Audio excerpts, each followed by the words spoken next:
नमस्ते मैम, मैं दिल्ली यूनिवर्सिटी से रिसर्च स्कॉलर अजीत कुमार सिंह अपने अनुसंधान से संबंधित कार्य के लिए आपके पास आया हूँ।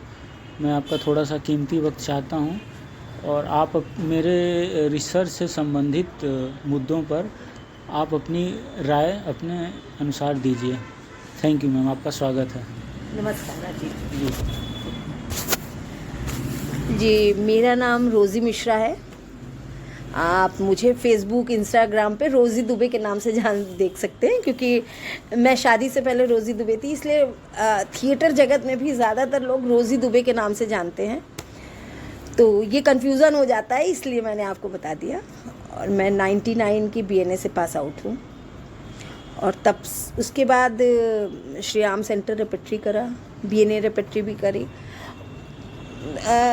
2001 से फ्रीलांसिंग में, तब से आज तक थिएटर ही कर रहे हैं और फ्रीलांसिंग कर रहे हैं। कभी कहीं मतलब जॉब ऐसे कहें कि नहीं करी है, बस महिलाओं के साथ, बच्चों के साथ, बड़ों के साथ, बुज़ुर्गों के साथ, सभी के साथ काम किया है।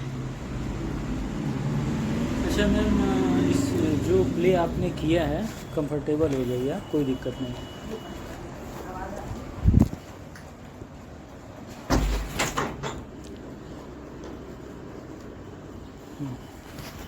तो मैम, मैं ये जानना चाहता हूँ कि आपने ये जो नाटक किया है, इसकी विषय वस्तु कथा क्या है, उसके बारे में आप प्लीज़ कुछ बताइए। ये नाटक है ऐसे परिवार की कहानी, मिडिल क्लास फैमिली है जी मैम।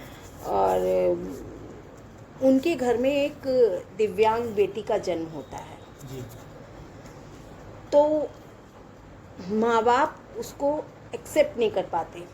एक समय आता है, माँ तो एक्सेप्ट कर देती है, लेकिन पिता नहीं कर पाता है।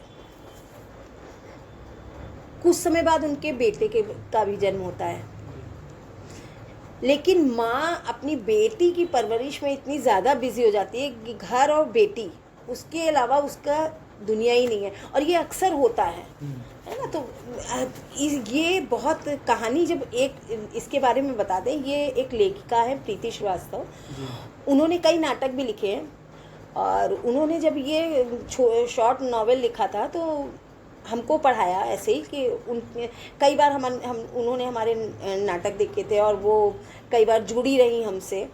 तो उन्होंने कहा, एक हमने रोज़ी लिखा है, तुम उसे पढ़ना। तो हमने पढ़ा, हमें अच्छा लगा। और इसका एक और कारण था, क्योंकि ये घटना हमारे आसपास की भी, कहीं हमारे परिवार से भी जुड़ी रही, किसी को हमने देखा और उनके भी आसपास की कई घटना थी कि एक बेटी का जन्म हुआ, दिव्यांग बेटी का, और फिर माँ तो उसमें बिजी हो गई पूरा समय, लेकिन पिता उनसे दूर होता चला गया। पिता नौकरी करता था, उसका ट्रांसफ़र हो गया, वो बाहर रहने लगा।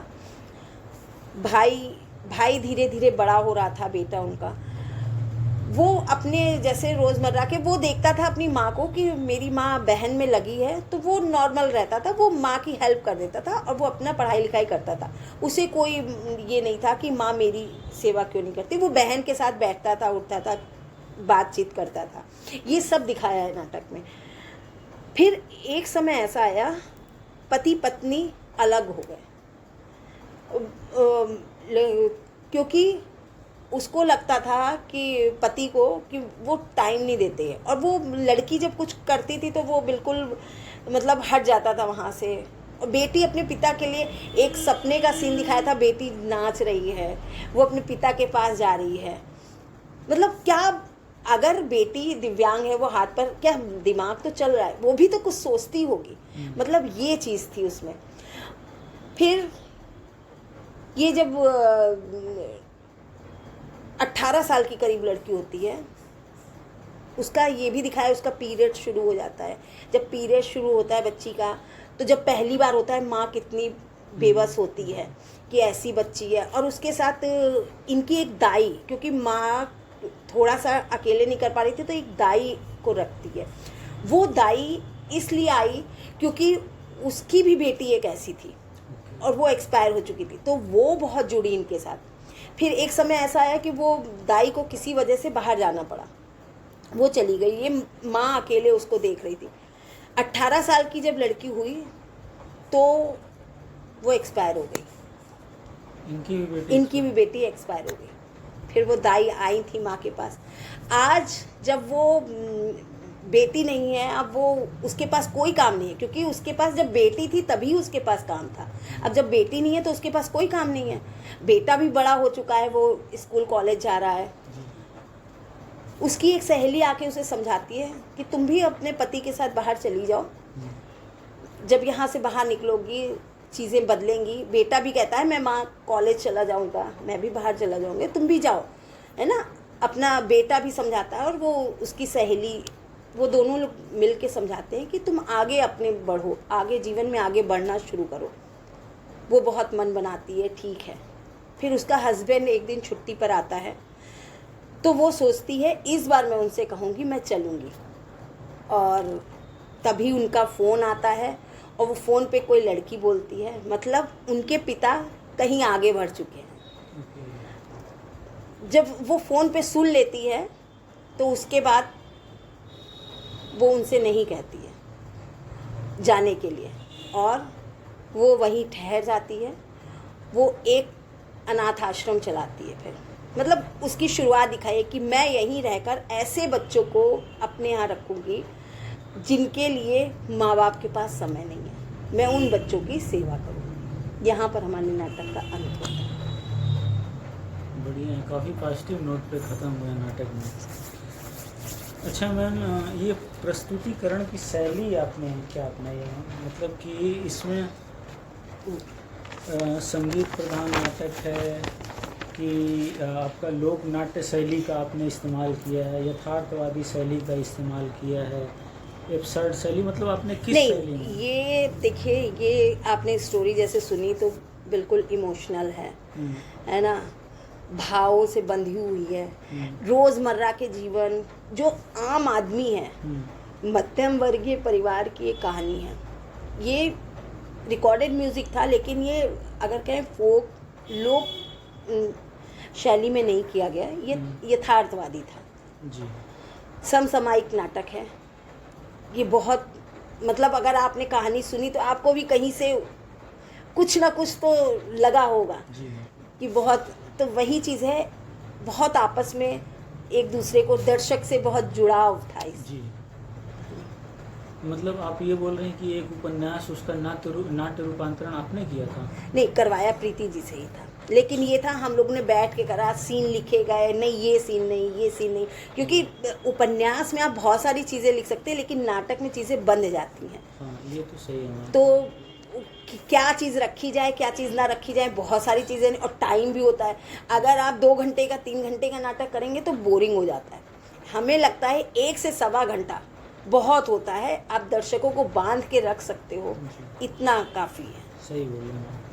अच्छा, हाँ, मंच परिकल्पना के बारे में आपका क्या, मंच में क्या क्या, जैसे आपने प्रॉप से यूज़ किया था सामान, मतलब से पर्दा, घड़ा, चूड़ियाँ, जैसे ये लोग हाँ, कुछ नहीं, सेट बना था।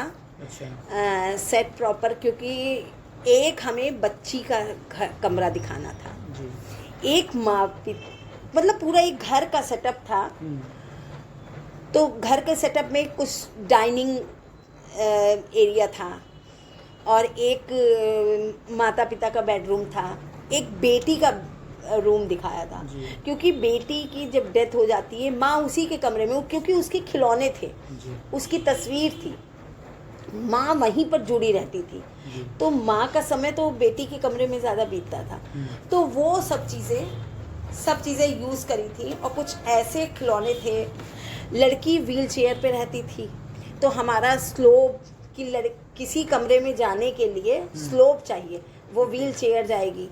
तो मतलब ये कि हमारी जो प्रॉप है या हमारा वर्किंग प्रॉप है, तो वो कैसे मूव करेगा उसके अकॉर्डिंग, और हमारे एक्टर को भी परेशानी ना हो। तो आपने व्हील चेयर को यूज़ किया था? जी, व्हील चेयर पे, लड़की व्हील चेयर पे ही रहती है जी। और इसके अलावा और कुछ आपने सिंबॉलिक रूप से और किसी सामान चीज़ों का इस्तेमाल किया? हाँ, प्रॉप करे थे हमने यूज़। जब ये बेटी एक खिलौने से खेलती है, वो खिलौना बहुत ढूंढा था, उसमें लाइट जलती थी और उसमें आवाज़ आती थी। जी। लड़की भाई उसको खिलाता था या जब उसके पास खिलौने कुछ रहते थे।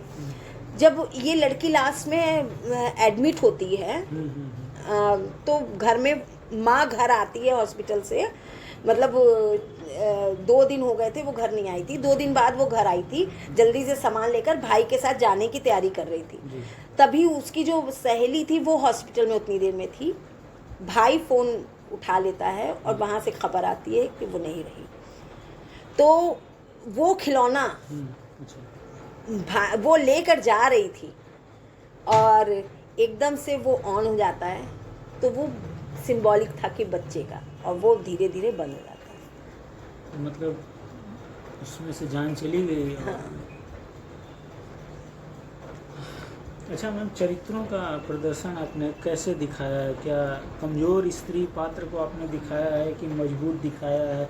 किस तरीके का आपने कैरेक्टर्स को, लड़कियों को और पिता को कैसे दिखाया है?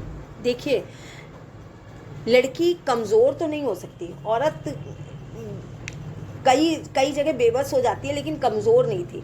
अगर उसने 18 साल तक अपनी बेटी की परवरिश करी हर तरह से, और लास्ट में जहाँ पर आके उसे लगा कि उसका पति मतलब परिवार पूरा टूट गया, और जहाँ शायद वो टूट जाती वो टूटी नहीं, उसने एक नया रास्ता चुना, तो उसे कमज़ोर नहीं कहेंगे। कहीं पर होता है, कहीं वो बेबस थी अपनी बच्ची की वजह से, इसलिए वो पति के साथ नहीं जा पा रही थी। ये आदमी का था कि आदमी नहीं जुड़ पा रहा था, वो सच्चाई का सामना नहीं कर पा रहा था कि मेरी बेटी ऐसी है। सही बात है ना। तो ये तो वो अंदर से वो एक दिखावे वाली चीज़ होती है ना कि हम कहीं जाएंगे तो कैसे लोग रिएक्ट करेंगे, वो ये चीज़ आती भी है। उसके दोस्त आते हैं तो बात करते हैं तो उसे बुरा लगता है कि ये बेटी मेरी दोस्तों के सामने नहीं पड़नी चाहिए, तो वो दिखावे के लिए है। तो मतलब ये चीज़ पिता एक्सेप्ट नहीं कर पा रहा था, दिखावे की दुनिया में जीने की वजह से। जी। पिता बच्ची का मतलब अपंग होना स्वीकार नहीं कर रहा। हाँ। और उसकी जो सहेली भी, 2 पात्र, इसमें 3 पात्र बल्कि महिला के, जो एक वो बाई आती है, दाई उसको देखने के लिए, वो भी बहुत मजबूत कैरेक्टर था। बूढ़ी वो करीब 60+ का दिखाया था, और वो मुस्लिम कैरेक्टर। अच्छा। मुस्लिम कैरेक्टर यहाँ पर आता है और अपनी बेटी से जोड़ता है। वो बताती है कि मेरी भी बेटी ऐसे हुई थी, वो भी अपनी बेटी की पूरी कहानी बताती है, और वो बिल्कुल इसमें ये जो बच्ची है उसका नाम वीथिका था, वीथिका से बिल्कुल जुड़ जाती है, उसमें उसकी बच्ची नज़र आती है उसको। और वो जब शहर छोड़ के जाती है फिर लौट के आती है इससे मिलने, क्योंकि वो इससे भी दूर नहीं हो पा रही थी। तो उसने भी वो सब दर्द सहे थे। तो कहीं से कोई भी पात्र कमज़ोर नहीं था, महिला पात्र। मैम, चरित्रों के संवाद किस तरीके के हैं? जैसे बॉडी लैंग्वेज के हिसाब से, इमोशंस के हिसाब से, काल के हिसाब से, समाज के अनुसार, परिस्थिति अनुसार, कैसे हैं चरित्रों के संवाद? आपने कैसे गढ़े हैं? देखिए, डायलॉग तो जो भी संवाद होंगे, आपने जैसे कहा कि काल, जी मैम, हाँ, बॉडी लैंग्वेज के हिसाब से, परिस्थिति के अनुसार, मूड के अनुसार, भाव के अनुसार। देखिए, सभी चीज़ जी, संवाद को तो सभी चीज़ जोड़ती है ना। संवाद से आपकी बॉडी लैंग्वेज बनती है, परिस्थिति काल जैसा होगा वैसे आपका मॉड्यूलेशन आएगा, है ना। और जो परिस्थितियां बनेंगी वैसे ही सब चीज़ें होंगी। तो ये सब चीज़ें एक चरित्र को उभारने के लिए ज़रूरी हैं। तो ये सब चीज़ें आती हैं। किसी एक चीज़ को लेकर हम संवाद या कहें पूरी स्क्रिप्ट नहीं बना सकते ना। तो उसमें तो सभी चीज़ों का, काल, परिस्थिति, परिवेश, इमोशंस, क्या भाव है, तो सबको जोड़ते हुए एक चरित्र बनता है। एक संवाद भी वैसे ही होते हैं।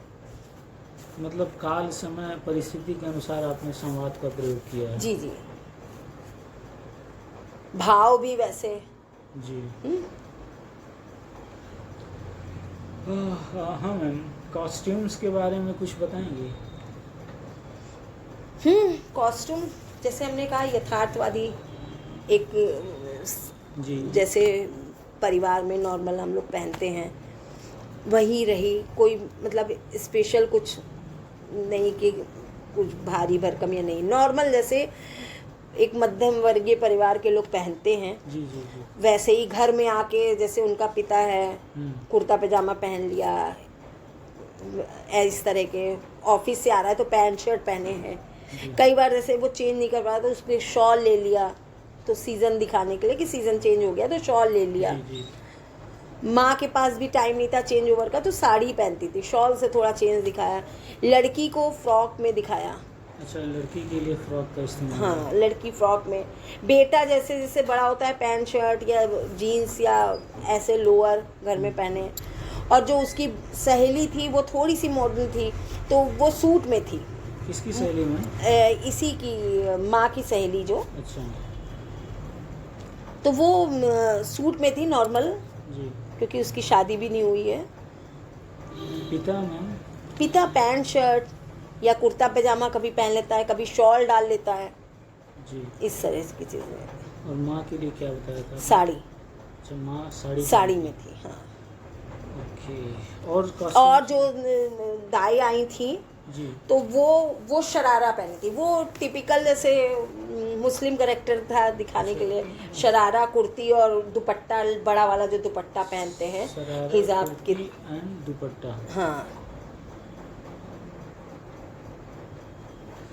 हाँ मैम, संगीत रिकॉर्डेड था। हाँ? संगीत रिकॉर्डेड था, वो सीन के अकॉर्डिंग, सीन इमोशन क्या है उनको थोड़ा सा मतलब सहारा देने के लिए, सीन को सहारा देने के लिए। हाँ, सीन इमोशन ओके। कैरेक्टर इनको सहारा देने के लिए संगीत का इस्तेमाल किया गया। मतलब कि आप बोल रही हैं कि अगर कोई दुखी है तो दुख हाँ, के लिए, दुख के लिए जैसे अगर हम बांसुरी का इस्तेमाल करें, कई जगह सारंगी है जी, है ना, तो बच्ची का जब जन्म होता है तो बच्ची के वहाँ पर सोहर वगैरह गाए जाते हैं, क्योंकि जब हुई थी तब तो नहीं पता था किसी को कैसी है, तो वहाँ वो भी एक हमने सीन इस्तेमाल करा था, बच्ची जब होती है तो वहाँ सोहर ओहर गाया जाता है, लोग डांस करते हैं सब जी। सोहर का प्रयोग बच्ची होने पर? हाँ, बच्ची होने पे किया था। और सारंगी का प्रयोग और बांसुरी का भी? बांसुरी ये सब रिकॉर्डेड थी, सब। अच्छा, कुछ सब रिकॉर्डेड थे। तबले का था, कई जगह जैसे द्वंद्व दिखाना था तो तबले का इस्तेमाल था। कुछ मतलब सभी रिकॉर्डेड म्यूजिक का इस्तेमाल किया गया था। अच्छा, ये आपका पीछे नेपथ्य से बज रहा था कि? जी, नेपथ्य से बज रहा था। ओके, नेपथ्य से ध्वनि आप संगीत आपका चल रहा था। अच्छा मैम, प्रकाश परिकल्पना के बारे में बताइए। प्रकाश का किस तरीके से आपने प्रयोग किया, लाइट का, जैसे कि मॉर्निंग इवनिंग के लिए, हाँ, देखिए, इमोशंस दिखाने के लिए, प्रभावशाली इम्पैक्टफुल बनाने के लिए? क्योंकि हमने आपको बताया ना सेट का हमारे 2 कमरे थे और डाइनिंग एरिया था और पूरा लॉबी था। कई बार जैसे माँ और पिता, आप वीडियो देखेंगे उसमें दिखेगा, माँ पिता और बच्ची का जो गाड़ी होती है बच्चे वाली, उसमें जब पैदा हुई है, जब उनको पहले पता चलता है तो वहीं से शुरू हो जाता है दोनों में अंतर। तो इसको एक स्पॉट में करा था, क्योंकि अगर फैली लाइट होगी, अगर हमें स्पॉट में करना है, बहुत हमें बंधा हुई चीज़ दिखानी है, तो वो हमने स्पॉट में करना है। तो वो हमने वो स्पॉट में करा, स्पॉट लाइट का प्रयोग। स्पॉट लाइट पे करा। मतलब अगर कोई 3-4 लोग बैठे हैं तो फोकस उन्हीं पे था? हाँ, सिर्फ ये 2 माता पिता की। कई बार जैसे ये बेटी को लेकर हुआ, एक बार बेटी का जब पहली बार पता चलता है, जहाँ से इनमें अलगाव शुरू होता है जी, तो वो एक स्पॉट में था और बेटी बीच में गाड़ी में बच्चे वाली, और वो दोनों खड़े हैं और उसमें बात होती है, दोनों पहले सामने से फिर पीछे होते हैं, तो अलग होते हैं, दोनों की पीठ मिलती है, एंड होता है अच्छा, जब सेपरेशन में लाइट का प्रयोग कैसे किया आपने, पति पत्नी के सेपरेशन में? हाँ, पति पत्नी तो जब माता पिता का बात हो रही है, जब जी। पता चलता है, तो मतलब इस तरह से अब 2 कमरे थे, 2 कमरों का एरिया डिवाइड कर दी गई थी लाइट की, ओके। कि वो एरिया था। अब जैसे जब बच्ची का हमने बताया सोहर, तो वहाँ पर खुशी का माहौल है ना, वही एक पूरे नाटक में कहें खुशी का माहौल वहीं होता है, तो वो थोड़े से कलरफुल लाइट है। ओके।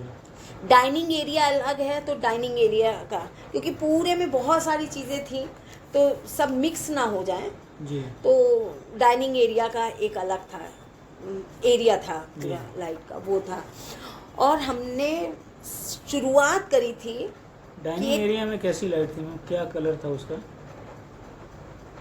उसमें एक तो नाइट का सीन आता है तो ब्लू लाइट आती है, ब्लू लाइट। हाँ, और फिर नॉर्मल थी वाइट, है ना। नाइट का जब सीन के लिए हमने ब्लू यूज़ करा था।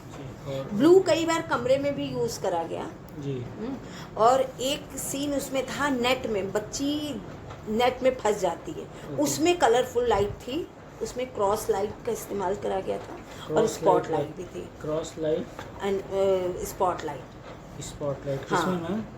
एक सीन बच्ची का है, माँ सोच रही है और वो बच्ची एकदम से उठी, बच्ची नेट में फंस जाती है और वो उसको लग रहा है कि चारों तरफ से लोग खींच रहे हैं, मेरी बच्ची को लोग खींच रहे हैं, और वो फंस गई है, वो निकलना चाहती है कहीं से। तो इस तरह का एक सीन दिखाया था, वो उसमें ये कलर्स यूज़ करे थे, डिफरेंट कलर्स थे। अच्छा, और कुछ है मैम इसमें जो छूट रहा है आपका? नहीं, अब बाकी तो आप वीडियो देखेंगे तो थोड़ा सा आइडिया हो जाएगा। अच्छा मैम, इसका इंटरप्रिटेशन आप मतलब व्याख्या किस तरीके से इस नाटक की आप करना चाहेंगे, मतलब आपको क्या लगता है इसमें स्त्री विमर्श आपको कहीं दिखाई देता है? कोई बात नहीं, आप बोलिए नहीं, लीजिए। थोड़ा सा अच्छा, 1 मिनट में मैं अच्छा मैम, आप इस नाटक को किस नज़रिए से देखते हैं, इसमें कहीं स्त्रीवादी दृष्टिकोण आपको दिखाई देता है, मैं वो जानना चाहूँगा। देखिए, आपने पूरी स्टोरी सुनी जी, नाटक कैसे किया, जी, क्या है महिला का द्वंद्व जी एक तरह से इसमें दिखाया गया। जी, जी, महिला को अगर पुरुष कमजोर समझ ले जी, तो वो नहीं है। जी, बहुत मेहनत करा उसने, जो हमारी इसकी हीरोइन है। इसमें आपने एक चीज गौर करा होगा, बेटी है जी, माँ है, उसकी सहेली है और उसकी दाई माँ है, जी, ये चारों महिला पात्र हैं। उन लोगों ने अपने जीवन में चारों ने बहुत संघर्ष किया, जी, लेकिन वो चारों हारे नहीं। जी। अब ये होता है हमारे जीवन से कुछ अचानक चला जाए तो उसका दुख होता है, वो किसी के चार साथ कौन, दाई, बेटी, माँ ही ना, 3 ही हुए ना? और एक उसकी जो सहेली थी। ओके, इन्होंने भी संघर्ष किया? हाँ, इन्होंने भी, ये कर रही थी, नौकरी कर रही थी, सब था, लेकिन शादी नहीं हुई थी। जी, वो सोच रही है शादी के लिए। जी, तो संघर्ष तो एक तरह से उसका भी चल ही रहा है अपने जीवन में। जी मैम। अब ये माँ अंत में आके उसकी बेटी भी चली जाती है। जी, उसका पति भी चला जाता है। पति मतलब ये सोचिए, उसने अंगूठी देखी पति के पास, उसके बैग में, उसने सोचा शायद ये मेरे लिए लाया है, लेकिन उसके बाद वो तुरंत फोन पे सुन लेती है कि फोन पे वो कहती है तुम अभी तक नहीं आए, मैं तुम्हारा इंतजार कर रही हूँ। तो मतलब वो उससे शादी करने जा रहा है और वो लास्ट में कहता है मैं तो आज ये कहने आया था। तो इतना होने के बाद औरत टूट जाती जी, लेकिन वो टूटी नहीं, उसने अपना नया रास्ता अपनाया। जी, तो महिलाएं कमजोर नहीं है, बस उनको अपने में बल चाहिए होता है। जी, वो पुरुष के साथ बराबर से चलती हैं, और एक घर परिवार में अगर पुरुष महिला साथ में चलते हैं ना, तभी परिवार आगे बढ़ पाता है। नहीं तो क्या होता है कि पुरुष की राय, बहुत महिलाओं को भी देखा है, अभी भी देखते हैं हम ये सोचते हैं ये कैसे कर लेती हैं, इतना मतलब उनमें इतना क्या कहें सहन शक्ति होती है कि उनको अगर ये कहा जाए ये अगर ये कप है, कप लेना है तो वो कहती है हम पूछ के बताएंगे। अरे वो इतना डिसीजन नहीं ले सकती क्या? अब पुरुष हमको इतनी छूट नहीं देते कि हम क्या सही है क्या गलत है उसका डिसीजन ले सके। स्कूल में बच्चों के लिए पीटीएम में, क्योंकि बच्चों के साथ भी जुड़ाव रहा है, बहुत स्कूल्स में भी जाते हैं, कई बार देखते हैं, बैठ के ऑब्जर्व भी करते हैं कि औरतें आई, अच्छा बच्चे का कुछ आई है पीटीएम में माँ, लेकिन बच्चे अगर कोई डिसीजन लेना है पूछ के बताएंगे। कई बार ऐसा होता है। तो ये क्यों होता है? हम तो कई बार उनको, महिलाओं को अगर कहें, उनको भड़का भी देते सही। हम कहते हैं आप सब कर रही हैं तो ये डिसीजन तो आप ले सकती हैं। बोले नहीं वो डांटेंगे। हमने कहा डांटेंगे कैसे, एक बार आप बोलिए तो उनको। कई बार ऐसा हुआ है, चीजें सुधरी भी हैं, महिलाओं ने बोला भी है।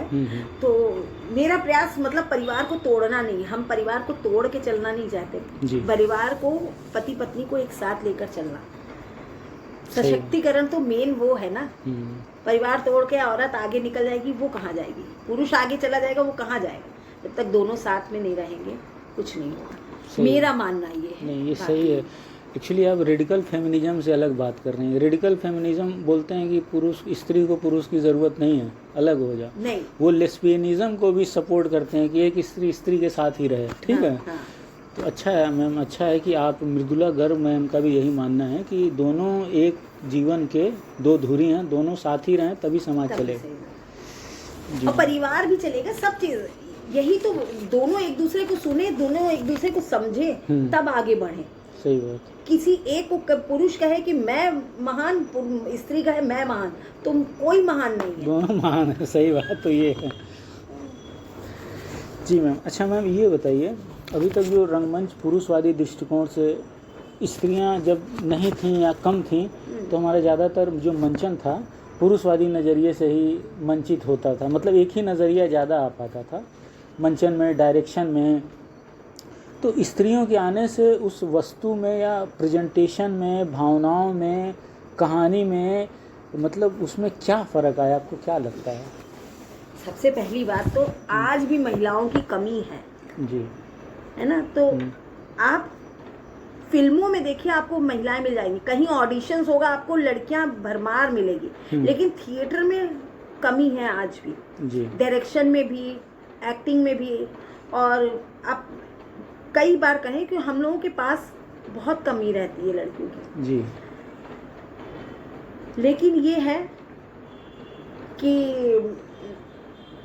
पुरुषवादी की बात करें तो पुरुषवादी तो आज भी है, सवार तो है, आज भी सवार है। अब इसमें तो मुकाबला करने वाला चाहिए जी। क्योंकि जो भी आप, अगर लखनऊ में ही आपने देखा होगा तो आपको 4-5 अगर जो मतलब कर रहे हैं रेगुलर में, दो मतलब नाम तो कईयों के होंगे लेकिन 2-3-4 के अलावा नहीं है। महिलाएं सिर्फ 2-3-4 ही हैं। है नाम आप कईयों की सुनेंगे, लेकिन जो मतलब करते रहते हैं। उनमें एक चित्रा मैम और चित्रा मैम है, एक आपका मैम संध्या रस्तोगी हैं। अच्छा, संध्या रस्तोगी मैम। हाँ, और कौन है? मतलब ये लोग रेगुलर करने वालों में से हैं, मतलब करते रहते हैं, अच्छा करते हैं जी। इसलिए वेदा राकेश हैं। वेदा राकेश में उनकी तो अब मतलब ये है, थोड़ा सा एज हो गई है, लेकिन मतलब ये लोग जो, हम तो सब इन सब में सबसे छोटे हैं। अच्छा। तो इसलिए हम तो आज अभी जिन मैम से बात हुई थी वो मृदुला भारद्वाज मैम। तो यही 4-5 लोग हैं जो रेगुलर दिख रहे हैं कायदे से। हाँ। अच्छा मैम, मैं चाहूँगा कि आप बाद में मतलब इन्होंने जो नाटक कुछ अगर 2-3 प्रेजेंट किए हैं तो प्लीज़ ज़रूर बता दीजिएगा, अगर आपको संज्ञान में होगा तो। और आप तो अपना तो बताइएगा ही। हाँ मैम। तो हाँ, मैं बोल रहा था कि इनके आने से कुछ विशेष फ़र्क आपको दिखाई दे रहा है कि अभी भी बहुत ज़्यादा काम करने की ज़रूरत है? नहीं, अभी बहुत काम करने की ज़रूरत है, अभी बहुत बदलाव नहीं आया है। अच्छा। रंगमंच में अभी भी वो चीज़ें, लेकिन हाँ ये है, अब अगर कहें तो पेरेंट्स में बदलाव आया है। अच्छा। वो थोड़ा सपोर्ट करने लगे हैं। अगर लड़कियां भी, लड़कों को के साथ भी होती थी दिक्कत, अब लड़कियों को भी सपोर्ट करते हैं कि लड़कियां जो करना चाहें कर सकती हैं जी। मतलब इस चीज़ में बदलाव आया है। हमें लगता है आने वाले कुछ समय में तो हो सकता है कुछ अच्छा हो। जी, अभी स्थितियाँ वैसी अभी मतलब हमें लगता है 70-30 अच्छा के आसपास है। बहुत जी, उम्मीद पे दुनिया कायम है। मतलब ये आप लखनऊ के बारे में बता रही हैं स्थिति। अच्छा मैम, उत्तर प्रदेश में रंगमंच की स्थिति आप किस तरीके से देखती हैं? अगर आप कुछ बताना चाहें तो ठीक है, नहीं तो मैं ज़बरदस्ती नहीं करूँगा, क्योंकि इतने बड़े क्षेत्र में काफ़ी बड़ा है सबके बारे में, तो अगर कुछ आप बताना चाहें तो स्वागत है मैम। उत्तर प्रदेश में देखिए, जो हमें कमी लगती है, जो हमारा ग्रामीण क्षेत्र है वो बहुत पिछड़ा है अभी, वहाँ तक रंगमंच नहीं जा पा रहा है। ओके। और जो कुछ शहर हैं, जैसे कुछ शहर बहुत नामी थे कि हाँ यहाँ पर रंगमंच होता है, नाम नहीं लेंगे, लेकिन वहाँ पर अब रंगमंच नहीं हो रहा है, क्योंकि इनके ऊपर हावी हो गया है फिल्म। ओके। क्योंकि शूटिंग से इतने चलने लगी हैं, लोग शूटिंग और इन सब चीज़ों में, वो शूटिंग की वजह से कहें कि बहुत सारी चीज़ें बिगड़ भी रही हैं, है ना, रंगमंच को लेकर। क्योंकि ज़्यादातर लोग, एक चीज़ है, शूटिंग वाले क्राउड ही इस्तेमाल करते हैं, लेकिन लोग उधर भागते हैं, तो इस वजह से रंगमंच पे असर पड़ जाता है कई बार। तो हमारे जो 2-4 शहर हैं उत्तर प्रदेश में, कौन कौन से मैम? आप लखनऊ ही ले लीजिए। लखनऊ, इलाहाबाद है, बनारस, शाहजहांपुर है। बनारस में भी चीज़ें, स्थिति बिगड़ गई है हमें लगता है। अच्छा, बनारस में अब जैसे राष्ट्रीय नाट्य विद्यालय का एक शाखा हो गई है, तो वो एक स्कूल की तरह है। और 1-2 लोगों के अलावा हमें नहीं लगता है कि बनारस में भी कोई कर रहा है। और कौन जगह बताएं? शाहजहांपुर में हो रहा है थिएटर। अच्छा। और बलिया में भी सुनने में आ रहा है, आशीष जी हैं वो वहाँ पर भी कर रहे हैं, बलिया में भी जी। ऐसे जी मैम। अच्छा ये बताइए मैम, आपका इस नाटक का प्रदर्शन कब कब कहाँ कहाँ हुआ है, कुछ याद है? क्योंकि वो चीज़ें जानना ज़रूरी है मैम। इसका 27/11/2018 में 27/11/2018 में कहाँ पे मैम? भारतीय नाट्य अकेडमी में हुआ था। अच्छा। और इसके अलावा और कहीं मैम याद? इसके अलावा एक स्कूल में किया था इसका। अच्छा। लड़कियों के जी। लड़कियों की क्या, लड़कियों का मतलब एक, क्योंकि उनका ऑडिटोरियम था, उसमें जितनी संख्या थी, तो इसलिए फिर लड़कियों के लिए स्पेशली, कि लड़कियों को थोड़ा सा बल मिले। ठीक है मैम। अच्छा मैम, इस नाटक के मंचन के आलेख में आपने क्या क्या कुछ नया किया गया है? मतलब लेखिका ने लिखा है जो आलेख, उससे हट के कुछ नया आपने क्या दिखाने की? देखिए, इसमें क्या नया, लेखिका ने ऐसा नहीं था कि ये नाटक लिख दिया गया उसके बाद हमने करा जी, ये करने के साथ ही लिखा गया है। अच्छा। तो इसलिए वो लेखिका और हमारे दोनों के सामंजस्य से ये नाटक तैयार हुआ है। अच्छा। तो जो हमें लगता था कि हम सीन करते थे और जो उन्होंने लिख के दिया, हम पहले से बताते थे इसके बाद ये आना चाहिए, उन्होंने लिख के दिया, तो उसके बाद ये लगा नहीं ये नहीं है, ये थोड़ा सा ड्रैग कर देगा चीज़ों को, तो इसको हटा के ये करिए। तो मतलब हम लोग आपस में बैठ के ये लिखा गया, तो जैसे जैसे नाटक बन रहा था वैसे वैसे लिखा गया। अच्छा, मतलब कई बार क्या होता था, सीन इम्प्रोवाइज करके हम बनवा लेते थे, तब वो बैठ उनको बुलाते थे नेक्स्ट डे कि आप देखिए इस तरह के सीन का इस पे कुछ लिखिए। ओके, मतलब नाटक के साथ साथ इम्प्रोवाइजेशन हो रहा था। हाँ।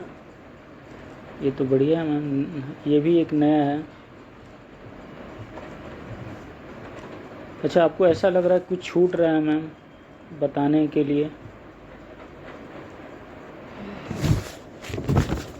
तो आप वो बता सकती हैं। अगर लगता है कि पूरा हो गया है तो कोई बात नहीं, लेकिन अगर आप बताते गए। कहीं देखिए एक ही प्रश्न का क्या कई बार होता है, इधर से उधर से उधर से। जी मैम। तो आप जैसे शुरुआत की कहानी लेंगे या बीच में कहाँ कैसे करा, तो ये सब चीज़ें आपस में जुड़ी जी। हैं। तो कोई ऐसा कुछ नहीं, अगर आपको लगता है किसी चीज़ को जी। हमारे इस तरह से छूट रही हैं, रोज़ी नाम है मेरा, ओके। और वहाँ भी पीछे रोज़ी मिश्रा। अच्छा जी मैम। यहाँ भी नाम इम्प्रूव कर लूँ, देखें वहाँ भी सही, यहाँ भी देखिए